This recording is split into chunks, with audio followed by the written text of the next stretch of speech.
Hi Calc, we're gonna pick up with 2.3. I didn't finish it last time, so that's where we're gonna start. So the part of the lecture that I want to focus on today is cases where the plug and chug method doesn't work. Okay, so for instance, this problem right here, if you plug in a 1, you're going to notice that you get 0 over 0 if you plug a 1 into each side of this fraction. For this one, if you plug in a 2, you're also going to notice same thing happens here. You get 0 over 0. Okay, that is what we call an indeterminate form. Now, most of the time you can get an answer for this. Okay, it just, what we have to do is we have to do more work. Occasionally it will have an answer that's DNE, but most of the time it's just that you have to employ some sort of technique to finish the problem. So before I show you how to do this particular case, let me just make sure we're clear on vocabulary. If you have 0 over a number, that is 0. If you have a number over 0, that is undefined. If you have 0 over 0, that is indeterminate.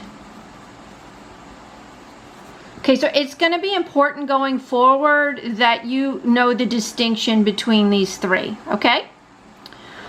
All right, so one of the techniques that you can employ if you have an indeterminate form is to factor and reduce. So let me just explain the concept to you real quick, why this works.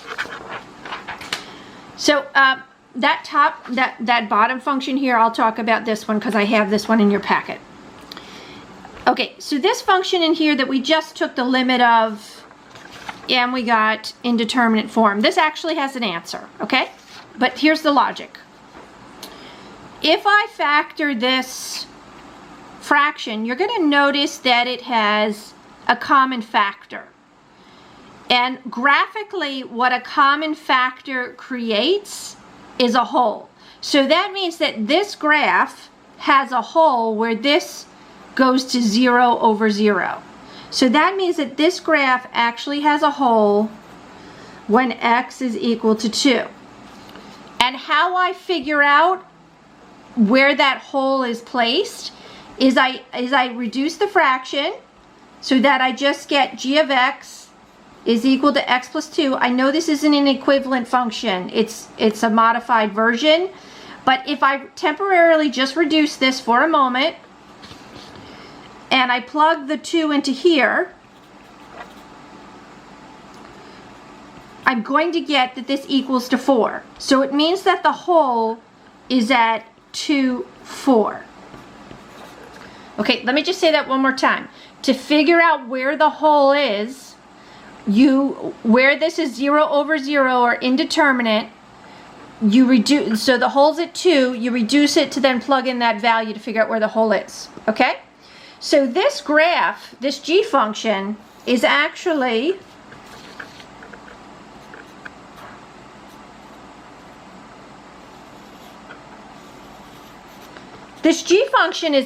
quite simple. It's this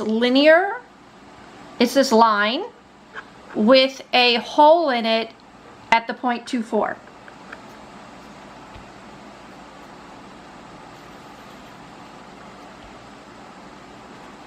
So it sort of looks like this should be some really fancy snazzy thing, but it's not.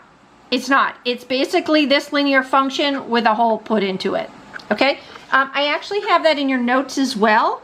So this function and this function are very similar, except that the common factors in here create the hole at 2, 4. Okay, so here's the idea. When you have this particular scenario, and you might already know what I'm going to say.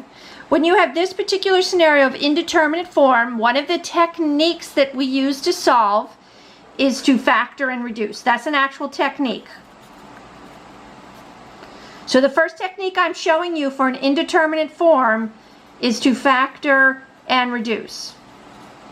So I want you to sort of accumulate in your toolboxes, okay, what can I do when I have an indeterminate form? What kind of techniques or tools can I use? Okay, so here I go. I'm going to use this tool I just taught you. I'm going to factor this.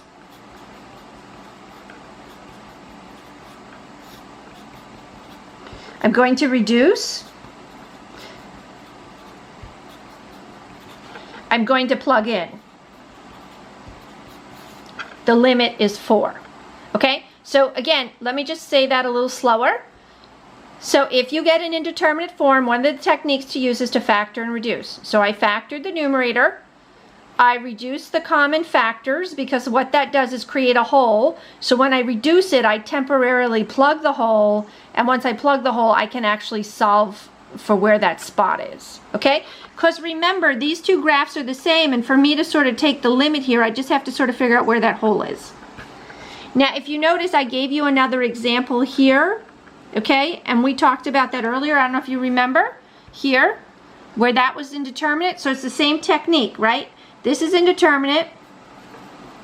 Notice I keep writing the limit until I plug in. Okay, so I reduce the common factors. And that leaves me with taking the limit of x plus 1. So now at this point I plug in. So I plug in the 1, so 1 plus 1 is 2, and that's the limit of this case. Okay? Let me just see what's on the back of this. Okay. I just sort of, so you can sort of see the notes that I would have given you. All right, so this would be another case where you would factor and reduce. If you notice, if you put in a 0 here, you're going to get 0 over 0. Now just try to remember that it could just be a common factor. So like for this one, it would be the limit. You just take out a common factor of x. Right? Now I can reduce the common factor. I'm plugging the hole. And now I would plug in the 0, so I have 0 minus 3, which is going to be minus 3. Okay? So it could just be a common factor. So I'm going to end this video here. That's the first technique we've now learned for indeterminate form. Factor and reduce. And when I come back, I'll show you a second technique. Okay, catch you. Bye.